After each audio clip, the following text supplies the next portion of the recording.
이재명 대표의 대선 운명의 시계는 서명수의 그의 운명에 대한 지극히 사적인 생각. 김태환. 서명수의 그의 운명에 대한 지극히 사적인 생각. 김경수 화백의 만평. 더불어민주당 이재명 대표의 정치적 운명을 심층적으로 들여다본 책. 그의 운명에 대한 지극히 사적인 생각 서고이 나왔다. 이재명 대표의 전 생애에 대해 쓴 운명서가 아니다. 2027년 3월로 예정된 대통령 선거를 앞두고 그가 넘어야 할 각종 악재를 다각도로 분석한 정치평론서다. 유시민 작가가 지난 6월 펴낸 윤석열 탄핵을 선동하려는 의도에서 기획, 출간된 그의 운명에 대한 아주 개인적인 생각을 비꼬아 풍자한 책이다. 정치부 기자로 평생을 달려온 현재 매일신문 객원 논설위원인 서명수 씨가 책을 펴냈다. 그의 글 곁에 최고의 시사만 평가로 꼽히는 김경수 화백의 한 컷이 실려 이재명 대표의 운명을 사실적으로 보여준다. 이재명 대표는 2024년 8월 현재 11개 혐의 사건의 재판이 진행 중이다. 대장동, 백현동, 위례신도시, 성남 FC 불법 후원금 의혹 등 성남시장 시절의 재개발 사업과 택지개발 등의 특혜와 비리.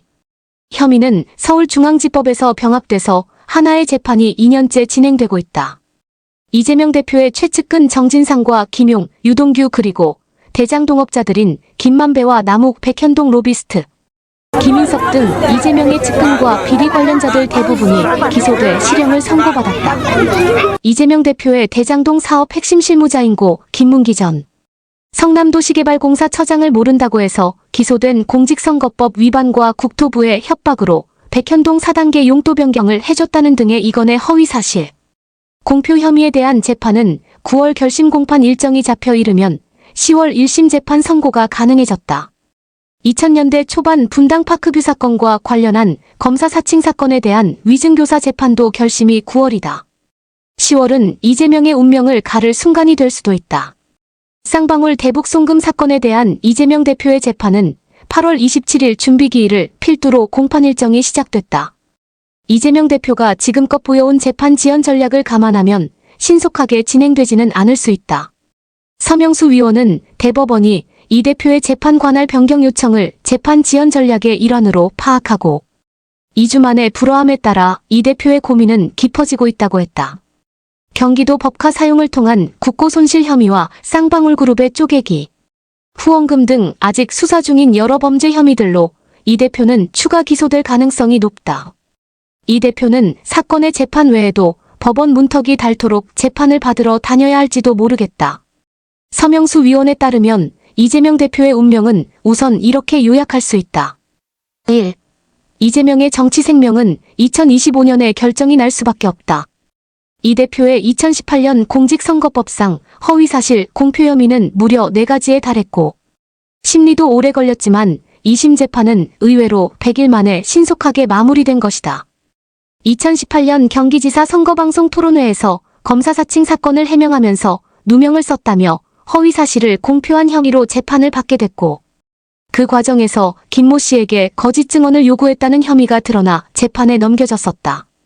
재판 전례를 감안하면 이 대표의 공직선거법 재판과 위증교사 의혹 사건 재판은 1심 선고 후 빠르면 34개월 내에 2심 판결이 날 가능성이 높다. 2025년 23월에 항소심 판결이 마무리된다면 대법원 판결도 권순일 전 대법관 같은 재판거래 의혹을 받을 만한 이 대표의 우군 대법관이 존재하지 않아 2025년 연말에는 결론이 날 것이다. 물론 1심 유죄가 항소심과 대법원에서 무죄로 바뀔 수도 있고 1심에서 무죄를 받더라도 최종심에서 유죄가 될 수도 있다. 조국혁신당 조국 대표처럼 1, 2심에서 징역 2년형의 유죄를 받았다면 대법원에서 무죄가 날 것으로 기대하기는 어렵다. 이 대표의 정치 생명은 2025년에는 결정이 날 수밖에 없다. 그가 아무리 단식을 하거나 재판부를 탄핵하는 등 예상치 못한 재판 지연 전략을 총동원하더라도 말이다. 이재명은 급하다. 서명수의 그의 운명에 대한 지극히 사적인 생각. 매일신문 객원 논설위원인 서명수의 신간 그의 운명에 대한 지극히 사적인 생각에 따르면 더불어민주당 이재명 대표는 1분 1초도 허투루 쓸 수 없을 정도로 급하다. 차기 대선이 치러지는 2027년 3월까지 남은 시간은 2년 6개월여 남짓되지만 대선 후보 선출을 위한 민주당 전당대회가 치러지는 2026년 8월경을 기점으로 역산하면 대략 2년 정도의 시간이 필요하다. 그때까지 지금 진행되고 있는 사건의 재판 일정을 최대한 틀어막을 수만 있다면 차기 대선에 출마하는 데는 전혀 문제가 없다. 서명수의 그의 운명에 대한 지극히 사적인 생각. 사법 리스크만 방어한다면 175석의 절대의석을 차지한 국회 제1당 대표로서 대선 후보 지위를 확보하는 데 걸림돌은 없다. 논란을 빚은 바 있는 헌법 제84조의 대통령의 탄핵소추 회피 조항에 대한 갑론을 박이 있었지만 대선 후보가 되고 대통령에 당선되고 나면 별 문제가 되지 않을 것으로 보는 모양이다. 그동안 보여온 이재명 대표의 무자비한 성정과 안면몰수하듯이 밀어붙이는 성격을 감안하면 대통령의 권한으로 법무장관을 통해 자신의 재판에 대한 공소취하를 통해 재판 자체를 없애버릴 수 있다. 이 대표의 고민은 과연 현재 기소돼 재판이 진행 중인 사건의 재판을 지연시키고 검찰의 추가 기소 없이 2년을 버틸 수 있느냐 여부에 대한 확신이 서지 않는다는 사실이다.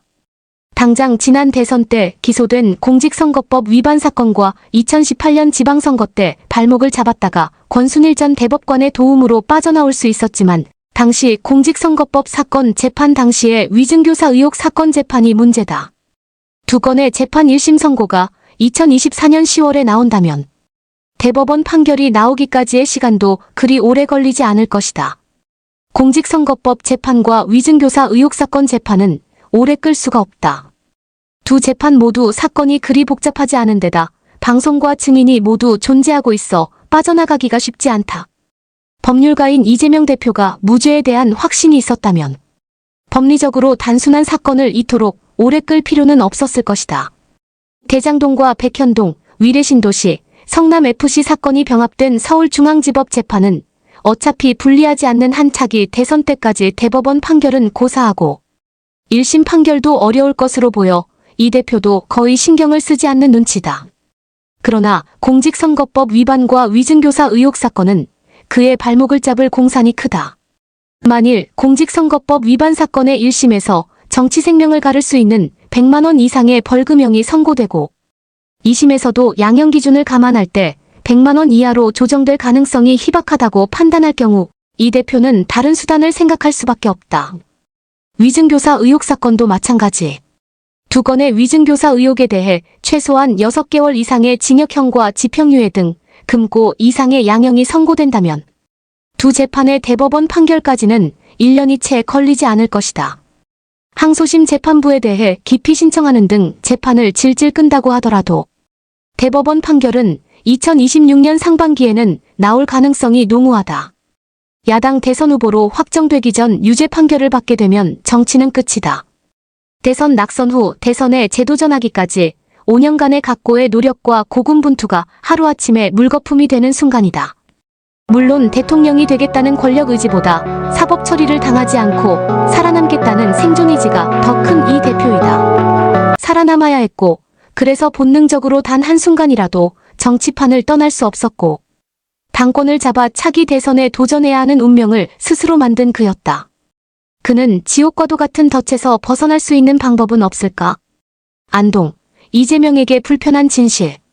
서명수의 그의 운명에 대한 지극히 사적인 생각. 경북 안동은 이재명 더불어민주당 대표의 고향이다. 초등학교를 졸업할 때까지 이재명 대표는 안동에서 살았다. 안동은 넓다. 현재 인구는 20만 명이 채 되지도 않는 인구 규모로는 작은 도시지만 한국정신문화의 수도라는 캐치프레이즈를 내세울 정도로 만만한 시골 도시는 아니다. 조선 성리학의 최고봉이라고 할 수 있는 퇴계 이황의 정신이 온전하게 살아있는 도시다. 그래서 문화대혁명으로 공자마저도 사라진 중국에서도 유교 문화의 전통이 살아있다고 존중하는 곳이 안동이다. 공자의 후손이 안동을 방문하고서는 추로지향이라는 편액을 쓸 정도로 안동은 인의의 지신이라는 유교의 기본 덕목이 살아있는 곳이다.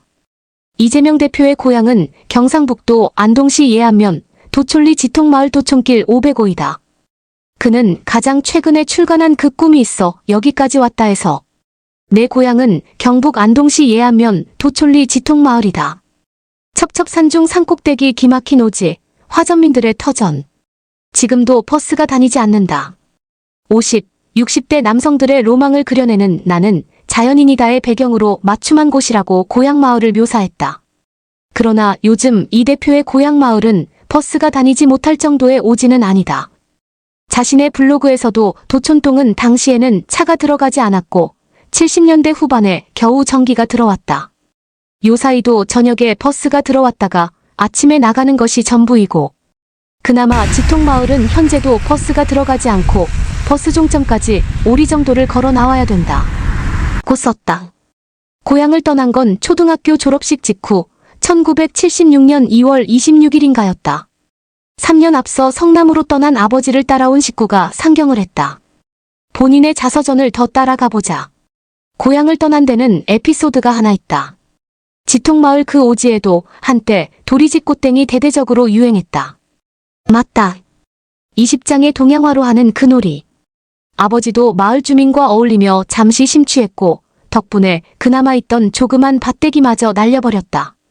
아버지의 상경에는 그런 배경이 있었다. 성남과 나의 인연은 그렇게 시작되었다. 이재명의 어린 시절에 대한 기억은 일부는 맞겠지만 일부는 틀리다. 이재명 대표의 부친이 그 마을에 이주할 때 마을 전체 땅을 매입해서 이사했다는 증언도 있다. 작은 밭대기 자서전에 쓴 밭대기는 밭대기에 오기다를 붙이던 그런 가난한 소농은 아니었다고 짐작할 수 있다. 작은 밭대기를 도리지 꽃땡이라는 도박으로 날려먹고 아버지 홀로 야반도주했다는 것이 이 대표 부친의 나홀로 성남 이주 이유다. 과연 그것만이 진실인지 아래에서 더 살펴보도록 하자. 나는 1976년 초등학교를 졸업하고 성남으로 이사 오기 전까지 그곳에 살았는데 이곳은 육지의 섬으로 불리는 봉화군, 안동군, 영양군 등 3개 군의 접경지역 산골마을로 소나무가 많아 송이가 많다. 이 대표의 자서전이 나오기 전 쓴 블로그에서도 1976년 초등학교 엄밀히 말하면 초등학교가 아니라 국민학교다를 졸업했다고 했다. 그는 여러 책과 글을 통해 1963년생이지만 1964년으로 출생신고가 되어 있다고 했고 학교도 그렇게 다녔다고 했다.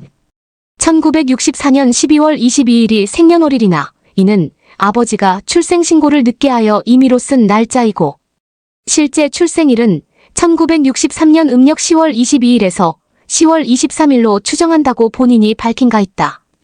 음력 22일인가 23일인가 헷갈리던 어머니는 고민 끝에 점바치점쟁이를 찾아 생일을 물어봤다.